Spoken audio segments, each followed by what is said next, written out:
Halo Sobat Bola, apa kabar? Semoga semua dalam kondisi Baik, sehat dan bahagia selalu. Amin, amin. Ya. amin.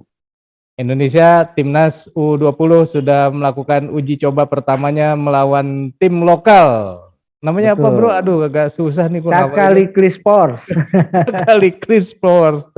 Ya, Iya. menang 2-1 tapi STY katanya kecewa ya. Bro, gimana nih ceritanya?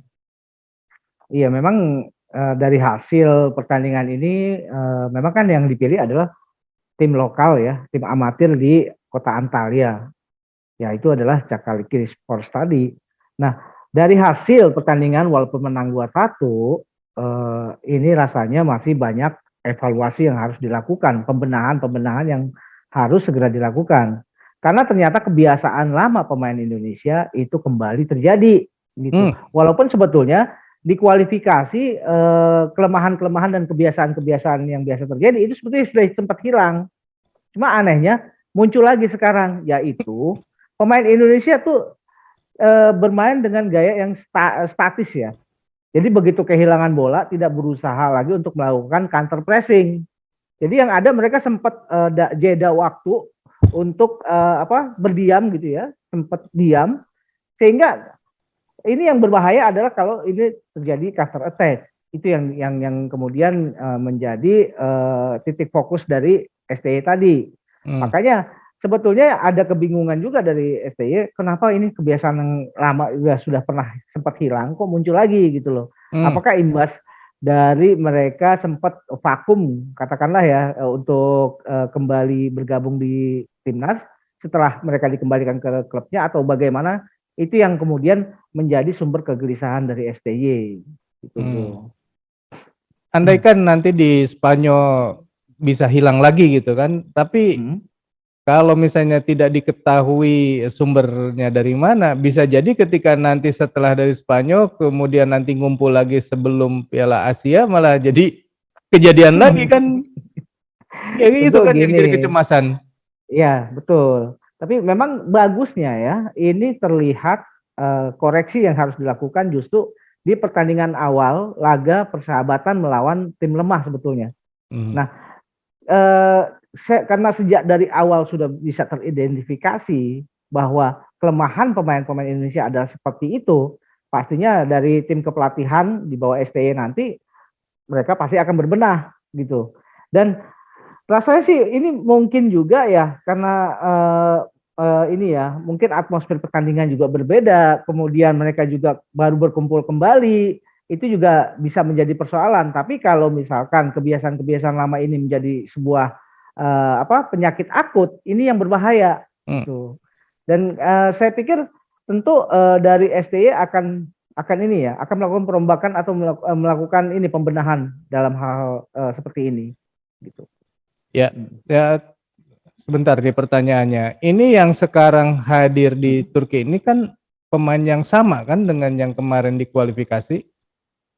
Ada memang yang masih sama, tapi juga ada tambahan-tambahan pemain baru. Hmm, Jadi pemain lama digantikan oleh pemain-pemain baru. Nah, oke.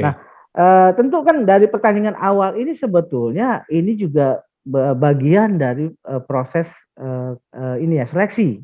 Hmm, Makanya tentu proses seleksi ini juga akan menentukan siapa yang akan nanti akan dibawa oleh STY di Piala Asia di bulan Maret.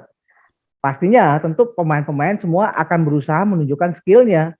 Dan untungnya di pertandingan pertama ini ada masukan-masukan dan lubang-lubang yang kelihatan, tentu ini juga akan menjadi bahan evaluasi dari semua pemain yang hadir di Turki dan Spanyol nanti.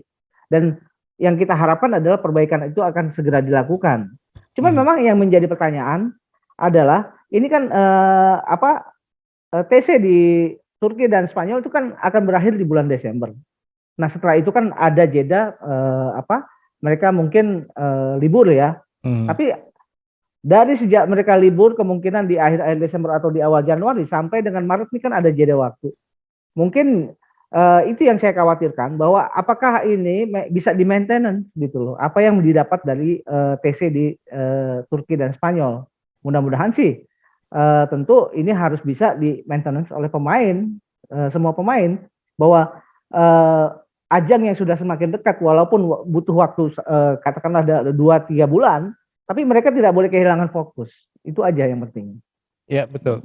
Nah, mengenai tim Cakalikli ini sendiri kalau tidak salah sempat dianggap bahwa bukan tim yang kuat ya, Bro. Betul, karena memang kita akui walaupun mereka yang turun adalah pemain-pemain senior, tapi basic dari tim ini adalah tim amatir. Jadi memang makanya kalau melawan tim amatir aja kemudian ada persoalan-persoalan seperti itu harus segera dibenahi. Tapi jangan lupa bahwa ini adalah ajang uji coba untuk kemudian ini ya berusaha mereorganisasi, berusaha mendapatkan bentuk yang paling ideal untuk pertandingan-pertandingan di laga-laga resmi. Jadi saya sih tidak terlalu tidak terlalu khawatir dengan hasil sebetulnya. Tapi saya justru lebih suka bahwa indikasi mengenai kelemahan-kelemahan tim Indonesia sudah ditemukan. Itu yang paling penting buat saya. Oke. Nah, besok akan melawan timnas Turki U20 ya.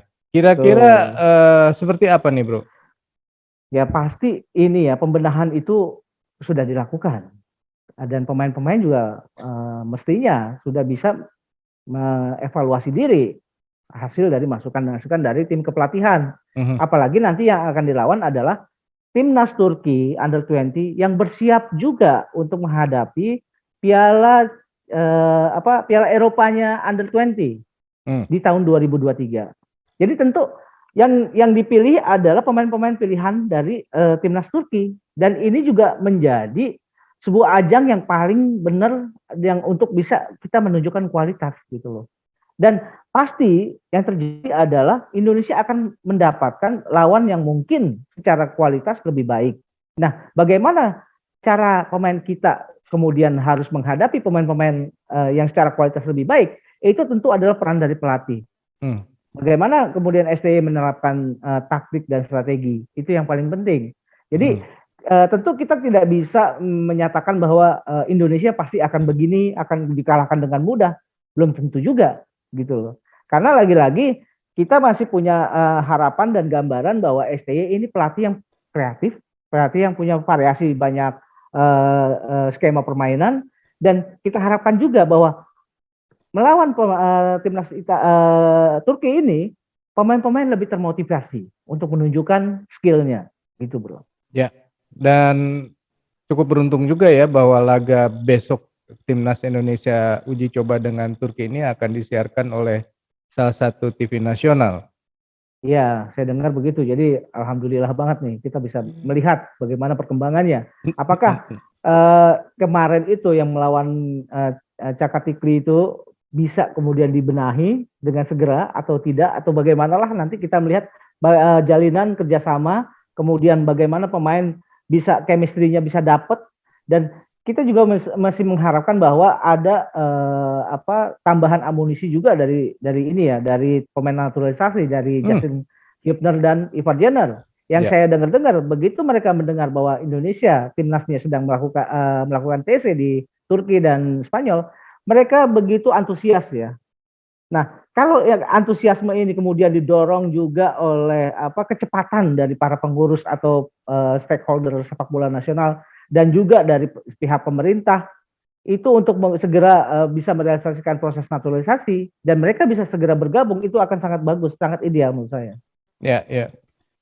Ya, demikianlah sobat obrolan kita mengenai laga timnas Indonesia U20 melawan tim lokal Turki yaitu Cakalikli Spor ya, dengan hasil 2-1. Menurut sobat sendiri bagaimana nih melihat hasil seperti ini? Menggembirakan atau masih membuat cemas? Silakan tulis di kolom komentar. Saya kira sekian dulu obrolan kita kali ini, kita lanjut di video yang akan datang. Sampai jumpa. Bye. Thank you bro.